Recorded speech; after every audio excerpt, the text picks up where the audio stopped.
જન્મનો હું દુખિયારી આવી તમારે દ્વારે અવગુણ મારા પૂર્ણ ધરસો ચડજો મારી વારે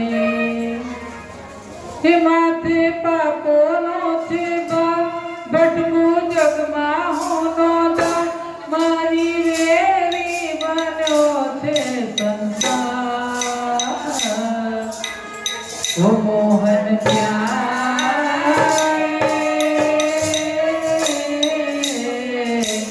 મારો સાંભળજો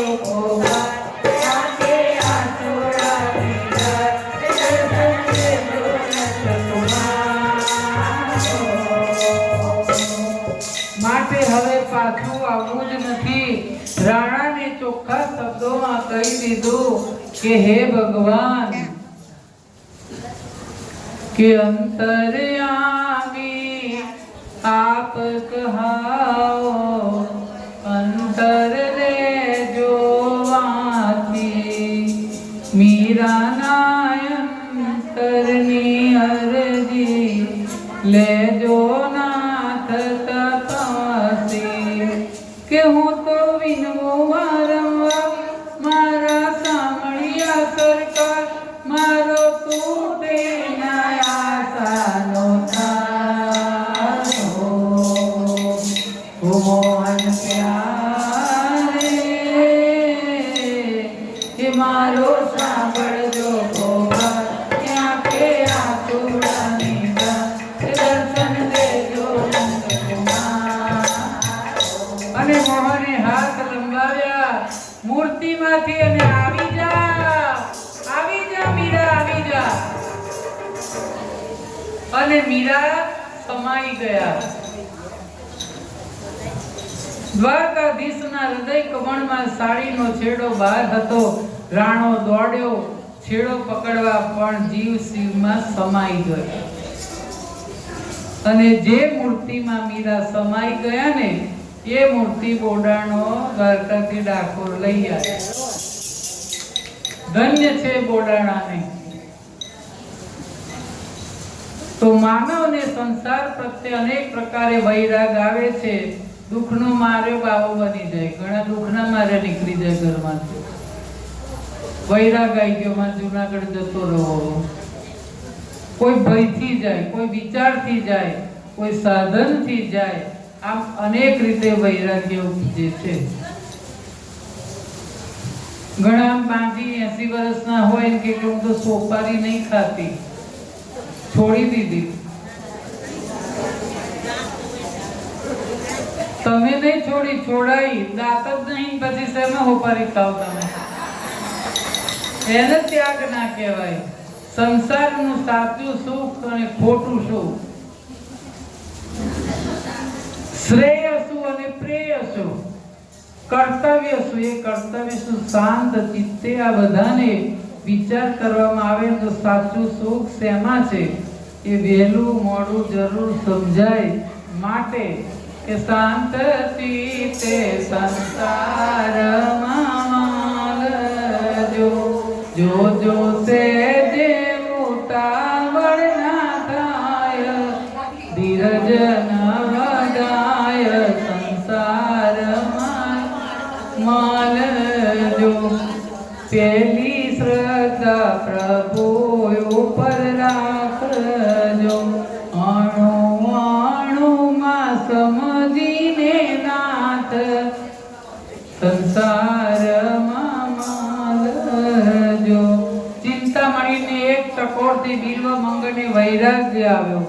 સંસારી મટીને સંન્યાસી તો બન્યો પણ એના મનમાં રહેલું વાસનાનું બીજ નથી. માથું તો મુંડાયું પણ અંતરનું મુંડન કરવાનું છે, મનનું મુંડન કરવાનું છે. નરસિંહ મહેતાની જીવન જીવવાની રીત સૌથી અનોખી હતી. સૌને વિચિત્ર લાગતી. નરસિંહ રામને પ્રભુ હજુર હતા છતાંય અભિમાન નથી.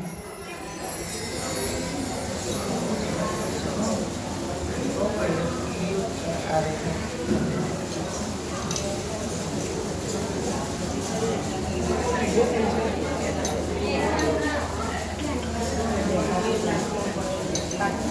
નરસિંહરામના સાંસારિક કાર્યો મોટા મહારાજ કરતા પણ ખૂબ ધામધૂમથી પ્રભુ પ્રતાપે પાર પડતા. કુંવરબાઈનું મામેરો, કુંવરબાઈનું સીમંત આવે ત્યારે મામેરું એવું ભર્યું 56 કરોડનું.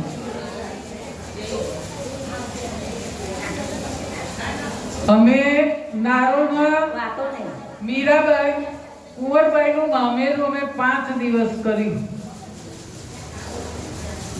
જેને કહે છે લોકો કે મારવાડી કે નાની બાઈનો માયરો.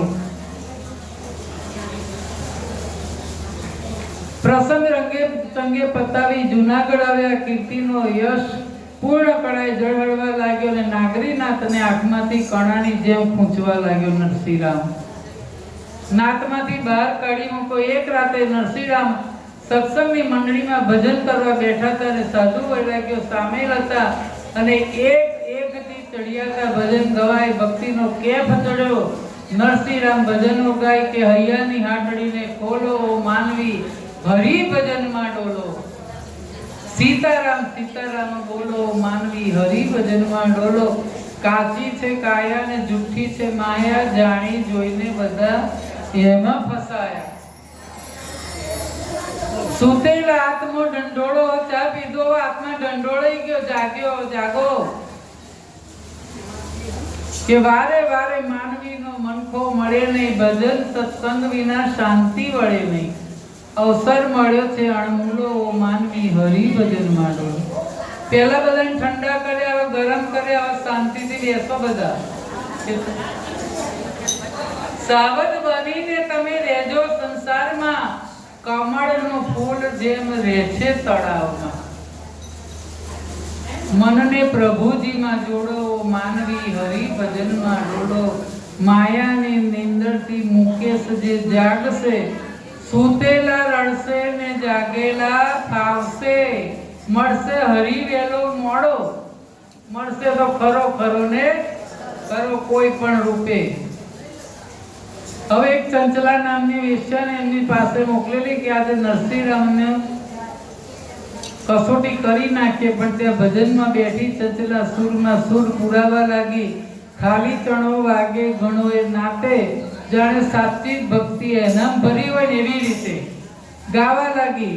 બધાની નજરે જડી જાય તેમ નરસિંહરામની નજરે પડી. ચંચળાની ભક્તિ વસી ગઈ નરસિંહરામના આંખોમાં. ભક્તો હંમેશા સરળ હોય ને એટલે ભગતજીએ નિવાસ સ્થાન પૂછ્યું.